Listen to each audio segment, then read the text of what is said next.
Hello, people! Thanks for joining me. I'm Scott, and I've got a Reverend 6-gun guitar, and it's in for some damage to the finish. What happened was the owner of the guitar set it on his desk to change the strings, and when he turned around, his foot was wrapped around the strap. The guitar came down onto the tile. So it's pretty bad, and we're gonna fix it up. I really come to like this guitar because it has the 3 pickups with a 5-way switch, kind of like a Stratocaster, except it's way beefier.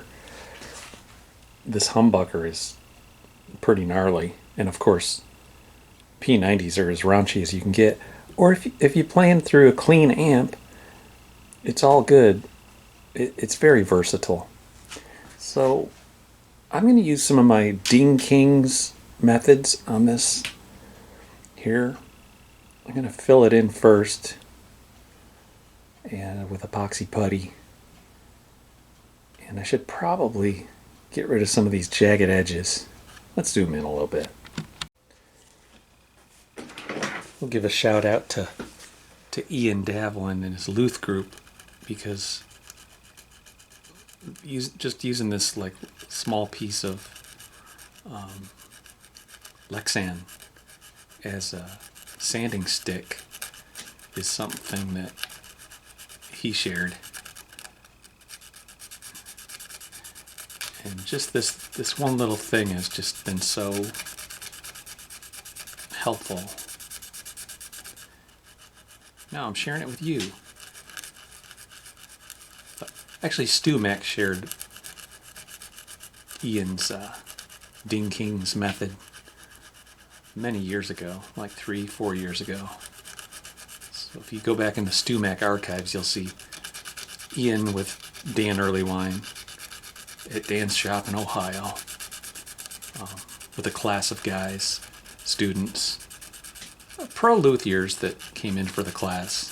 You know, they pay $1,000 or whatever to take a 1 or 2 day class. Actually, that's happening again up in Big Rapids, Michigan this year. As far as the classes, there's a seminar called Northwoods, and it happens at the Gallup Guitar School in Big Rapids, Michigan. Brian Gallup. He's in Dan's books. I got to meet him last year. I went to Gallup for a class last July, and it's very cool. I learned how to wind pickups. Still haven't really gotten into winding them here as far as a service that I would provide.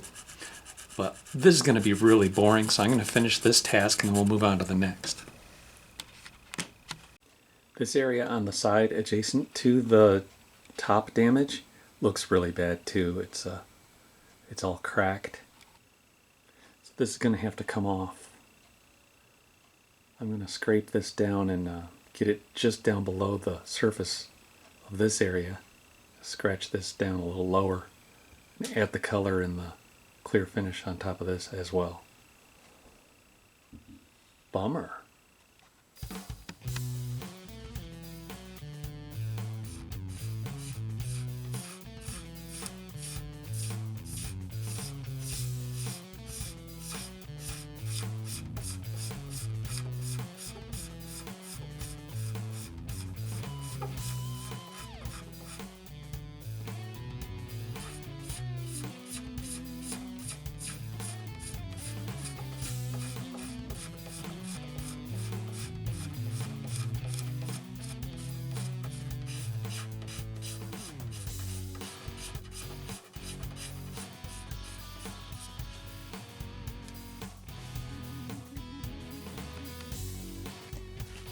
As I'm scraping it away at that real shallow angle, you can start to see there's different layers.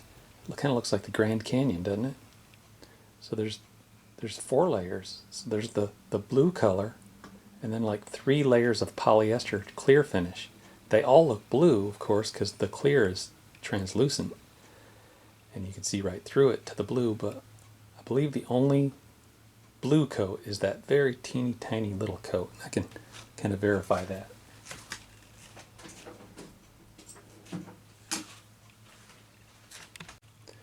I think the most interesting thing is this thick coat on the very bottom. This first thick sealer coat is a super thick translucent polyester.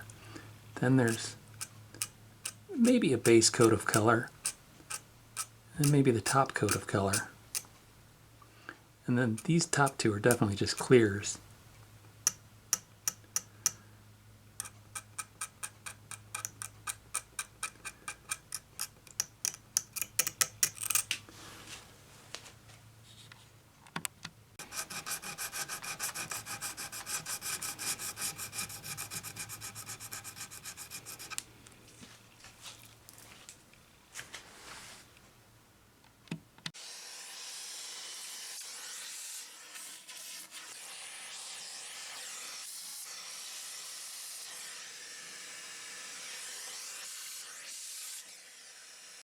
Now I'm under the exhaust fan because I don't particularly like the smell of the Glu+Boost accelerator.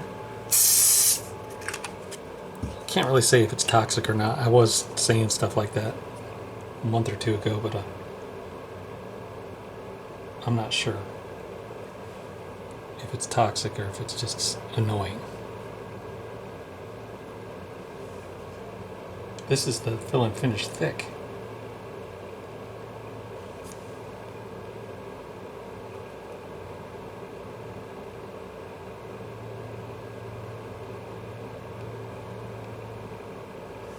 It goes on liquid and it dries solid. Accelerator. Oops. It's dripping. Just want to show you how I have the guitar held in that total vise there. Keeping the guitar at an angle where it's a little more level now, so I can work on it and the fill and finish can self-level itself best. That's the game plan. You can see what it looks like after 2 layers of the thick and a couple shots of accelerator. It's already hard after a minute. Now I can probably sand and move on to the fill and finish thin. I'm trying to make sure this is really extra smooth. I turned off all the lights except that one behind, so I kind of have a backlight to look at, and I'm feeling it to make sure there's no bumps, and it feels smooth, it looks smooth. I think it's pretty smooth. So it feels pretty smooth. I've rolled it around in different lighting. I've drop filled, fill and finish thin.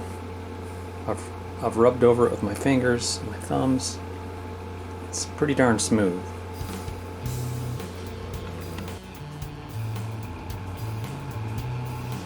I don't know, let's just see what happens here.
First I'm going to brush on a mix that has a little more of the bluish green color.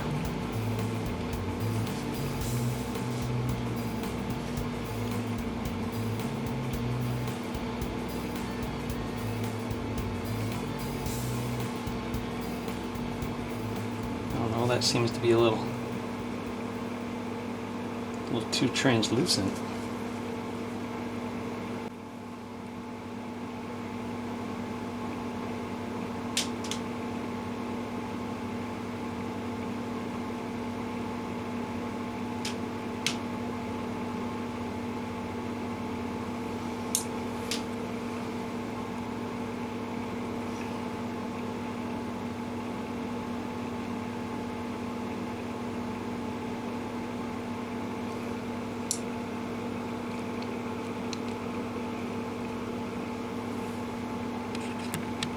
It's been about 15 minutes later now. I'll try this again. I think this is the right color. Yeah.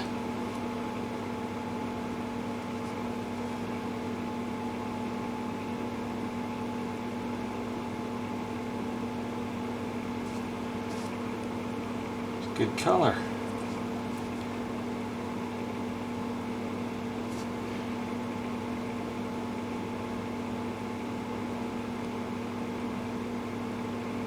The reason I'm just kind of dabbing it on, kind of dropping it on there, is because I don't want to pull any of the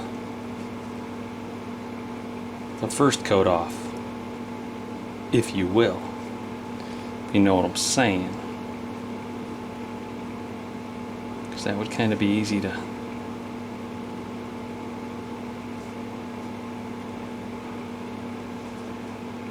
kind of smear it around.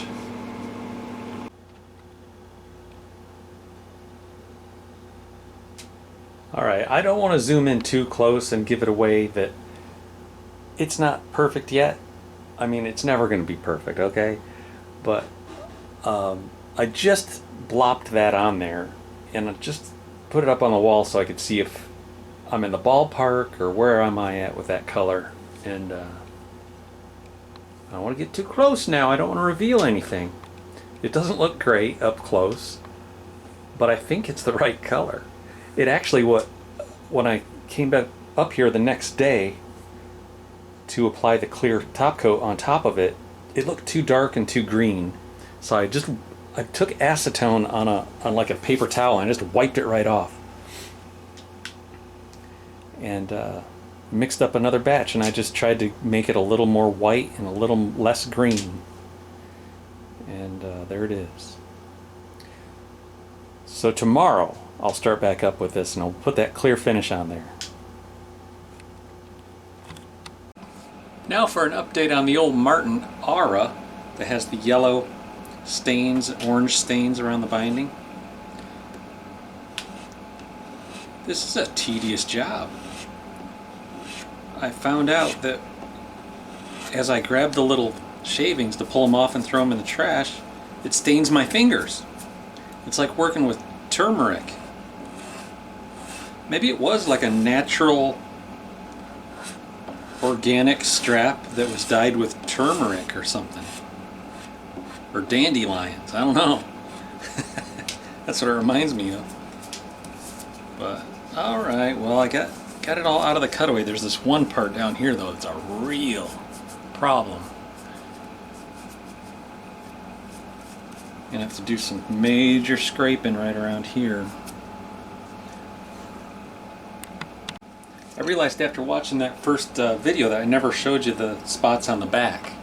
It's got these 3 spots that need scraped and stuff.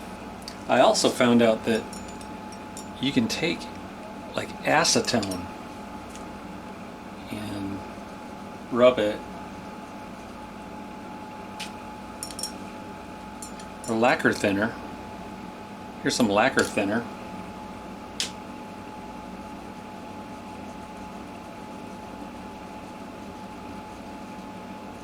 Doesn't work as good as the acetone. I tried a little acetone on there, it came right up. Try this sucker. Try not to spill acetone on your nice guitar. Yeah, the finish will come right up.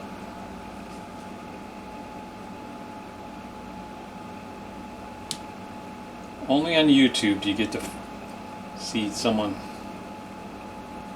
rubbing acetone on a Martin Aura.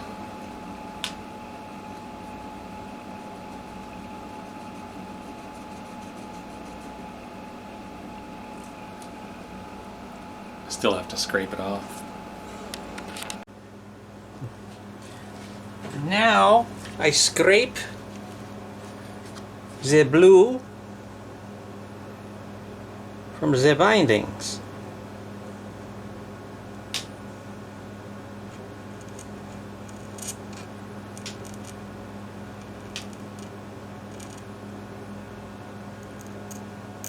Leaving the blue binding chips everywhere.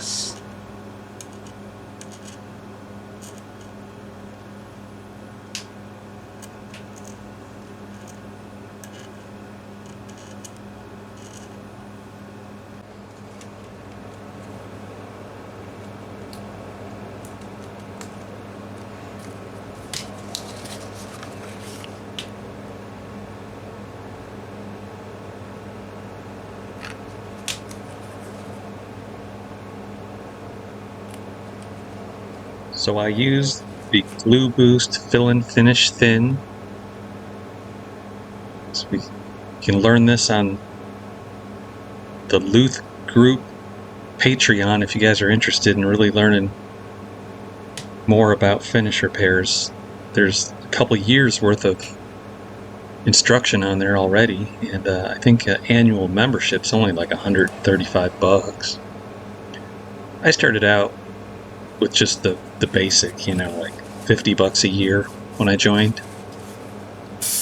I didn't want to miss out on any techniques, you know, like I want to make sure that I have the best information available to me so that I can work at the highest level that I'm capable of working at.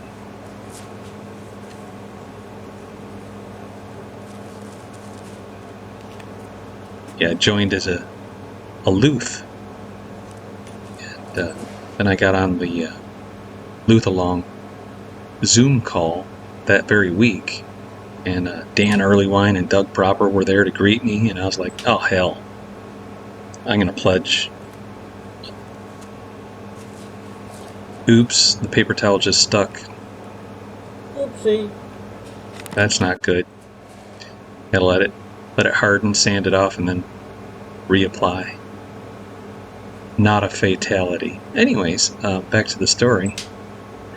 I pledged to be Ding King, and you have more access to all this finish repair stuff. So that's what, if you guys want to learn all this stuff, you do that.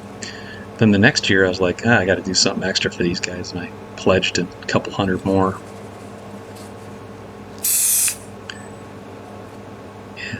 Now I'm supposed to be like a master Luth. That's what a couple $100 will get you. Master Luth.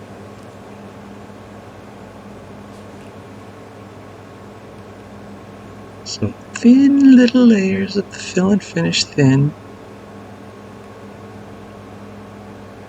What I do with that accelerator, that glue dry, is I spray it on the paper towel so the paper towel gets a little moisture on it. But I do it right up against my exhaust fan. And then I bring it over to the work. That way I don't have to smell it. Urban legend has it that the accelerator is very alkaline and the Glu+Boost is very acidic, and they neutralize each other and it hardens. They put a fragrance in there that makes it stink. I remember another brand that actually smelled kind of good.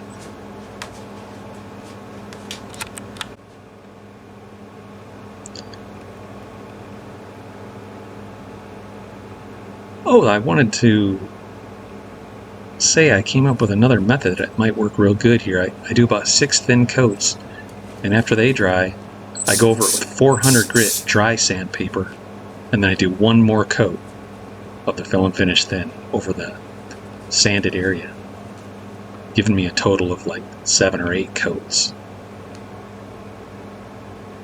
At that point, you can go ahead and, if you're sure it's cured, you can start wet sanding it. You can even use a file on it.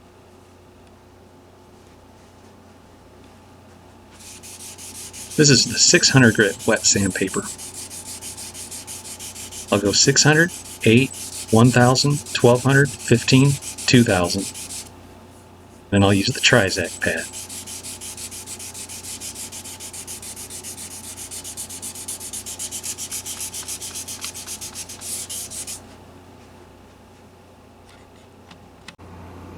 Well guys, there you have it.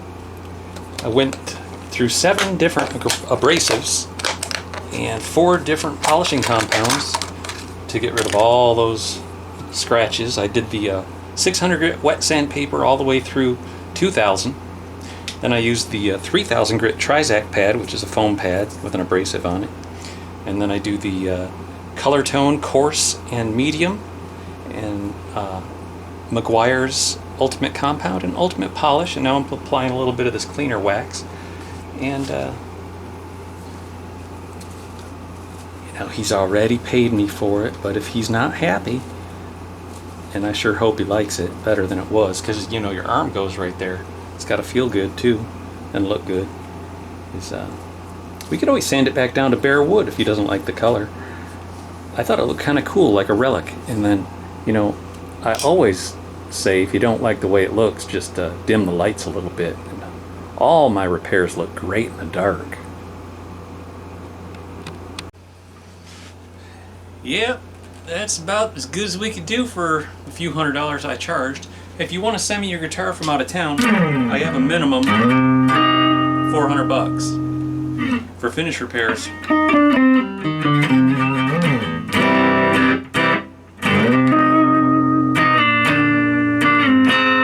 The people that bring it here to me from local, I you know, do 100 something, you know, minimum charge.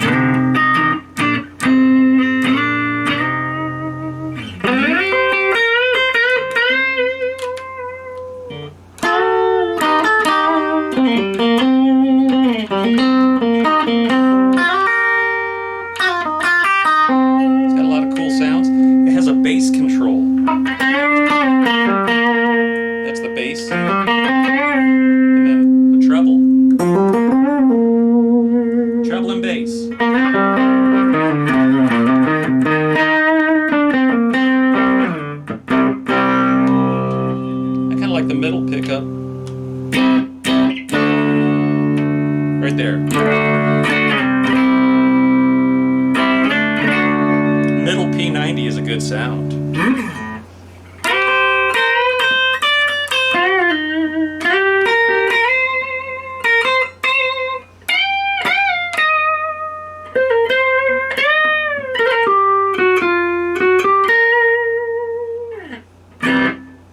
So thanks for sticking around to the end, and hope to see you soon. Catch you later.